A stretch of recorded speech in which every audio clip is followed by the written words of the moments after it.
ଅଯୋଧ୍ୟାରେ ପହଞ୍ଚିଛନ୍ତି ଭାରତୀୟ ଟିମ୍ର ଷ୍ଟାର ଖେଳାଳି ବିରାଟ କୋହଲି ଏବଂ ଅନୁଷ୍କା ଶର୍ମା।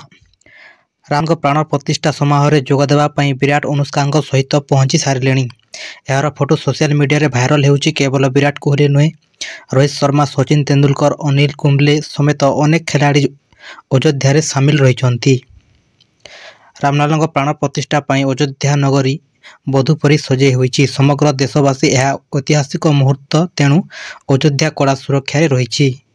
ପ୍ରଭୁ ଶ୍ରୀରାମଙ୍କ ପ୍ରାଣ ପ୍ରତିଷ୍ଠା ପାଇଁ ଅଯୋଧ୍ୟାରେ ଦେଶ ବିଦେଶରୁ ସାଧୁସନ୍ଥ ଓ ଭିଆଇପି ଭିଡ଼। ରାମ ମନ୍ଦିର ପ୍ରାଣ ପ୍ରତିଷ୍ଠା ପାଇଁ ଆଉ କିଛି ସମୟ ବାକି ରହିଛି। 12:05ରୁ 12:55 ପର୍ଯ୍ୟନ୍ତ ଚାଲିବ ପ୍ରାଣ ପ୍ରତିଷ୍ଠା ରୀତିନୀତି। ଦେବପାଠ ଓ ମନ୍ତ୍ରଧ୍ୱନିର ମୁଖରିତ ରାମତୀର୍ଥ ଅଯୋଧ୍ୟା।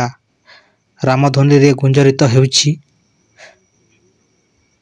ଗଗନ ପବନ, ମଙ୍ଗଳ ଧ୍ୱନିରେ ମୁଖ ହେଉଛି ମନ୍ଦିର